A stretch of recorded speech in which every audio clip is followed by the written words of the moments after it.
일토소명 묵상. 직장인이라면 다니엘처럼 느부갓네살 왕은 왜 무리한 요구를 했을까? 직장생활에서 관계의 문제는 참 어렵습니다. 상담의 절반 이상이 관계 문제이고 그중 3분의 2는 상사와 겪는 갈등입니다. 퇴사하게 된 직원들과 이야기를 나누다 보면 다른 회사로 가게 되거나 공부를 더 한다고 하기도 하고 나름의 개인적인 퇴사의 이유를 말합니다. 이야기를 더 들어보면 관계 문제에서 어려움을 겪기 때문인 경우가 꽤 있습니다. 적어도 관계의 어려움이 퇴사의 한 요인인 직장인들을 만날 수 있습니다. 바벨론 궁궐의 신입사원이 된 다니엘과 세 친구도 이런 일터 속 상하관계를 본격적으로 겪게 됩니다. 어떤 문제가 생겼는지 살펴보겠습니다. 오늘 말씀은 다니엘 2장 1절에서 6절입니다.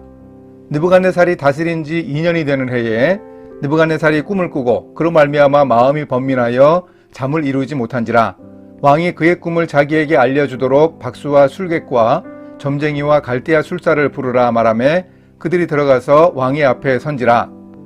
왕이 그들에게 이르되 내가 꿈을 꾸고 그 꿈을 알고자 하여 마음이 번민하도다 하니 갈대아 술사들이 아람 말로 왕에게 말하되 왕이여 만수무강하옵소서.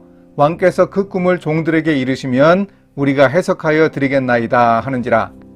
왕이 갈대아인들에게 대답하여 이르되 내가 명령을 내렸나니 너희가 만일 꿈과 그 해석을 내게 알게 하지 아니하면 너희 몸을 쪼갤 것이며 너희의 집을 거름더미로 만들 것이요 너희가 만일 꿈과 그 해석을 보이면 너희가 선물과 상과 큰 영광을 내게서 얻으리라. 그런즉 꿈과 그 해석을 내게 보이라 하니. 어느 날 아침 바벨론 궁궐에서 엄청난 일이 벌어졌습니다. 대제국을 다스리는 왕들은 번민이 많기에 꿈도 자주 꾸는 것일까요? 느부갓네살 왕이 전날 밤에 꿈을 꾸었다면서 신하들에게 그 꿈을 해석하라고 요구했습니다. 그런데 그 꿈의 내용을 말해주지 않았습니다. 당시 왕의 신하들은 박수와 술객, 점쟁이, 갈대아 술사 등이었습니다. 2600여 년 전의 고대 사회의 상황이었습니다. 점성술, 마술, 고대 문서의 해독 등이 중요한 학문이었습니다. 그런데 그들 중 아무도 그 문제를 풀지 못했습니다. 그야말로 마른 하늘의 날벼락이었습니다. 신하들은 살 방법을 찾기 위해 왕에게 하소연했습니다. 지금까지 왕이 아무리 권력자라고 해도 그런 요구를 한 경우는 없었다면서 왕이 요구하는 일은 신이 아닌 사람이 알아내고 풀어낼 방법은 없다고 읍소했습니다. 그러자 느부갓네살 왕은 크게 화를 내며 무능한 신하들은 다 죽이라고 명령했습니다. 그 신하들에게는 최대의 위기 상황이었고 너무나 큰 문제가 그들 앞에 놓였습니다. 여기서 한 가지 짚고 넘어가야 합니다. 느부갓네살 왕이 왜 이런 무리한 요구를 했을까요? 그래서 폭군인가요? 화가 머리끝까지 치민 왕은 자신이 꾼 꿈의 내용을 말하지 못하는 신하들을 정말 죽일 생각이었습니다.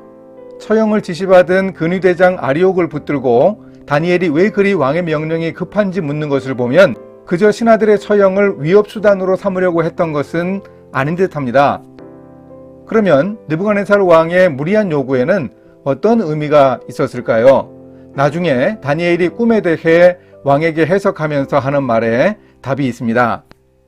왕이여, 왕이 침상에서 장래 일을 생각하실 때에 라고 말하는 것에 주목해 보아야 합니다. 느부갓네살 왕은 미래에 대해 고민할 때 꾼 범상치 않은 꿈이 제국의 미래에 대해 신이 알려준 신탁이라고 판단했습니다. 그러니 만약에 왕이 꿈의 내용을 말해준다면 해몽 전문가들인 신하들이 어떻게든 해석을 했을 겁니다. 그런데 그 해몽이 옳은지 그른지 확인할 수 있는 방법이 없지 않습니까? 미래의 일이니 시간이 지나야 해석이 옳은지 확인할 수 있었습니다. 왕은 나름대로 포석을 가지고 있었습니다. 만약 자신의 꿈을 제대로 해석할 영적 능력을 가진 신하라면 꿈의 내용을 말해주지 않아도 꿈을 알 수 있다고 생각했습니다. 느부갓네살 왕은 틀림없이 폭군이었습니다. 그런데 현명한 폭군이었습니다. 우리도 일터에서 윗사람에 대해 괜히 윗사람이 아니라는 점을 느끼곤 합니다. 윗사람과 가지는 관계에서 제대로 대처할 수 있어야 하겠습니다. 이렇게 실천하겠습니다. 그저 화내고 갑질하는 것이 아니라 고도의 통치수를 드러내는 윗사람에게 제대로 대응할 수 있어야 하겠습니다. 다니엘이 명철하고 슬기로운 말로 왕의 처형 명령을 시행하는 근위대장에게 질문하고 왕에게 시간을 달라며 해석을 알려드리겠다고 했습니다. 다니엘의 문제를 풀어가는 방법을 잘 배우겠습니다. 함께 기도하십니다.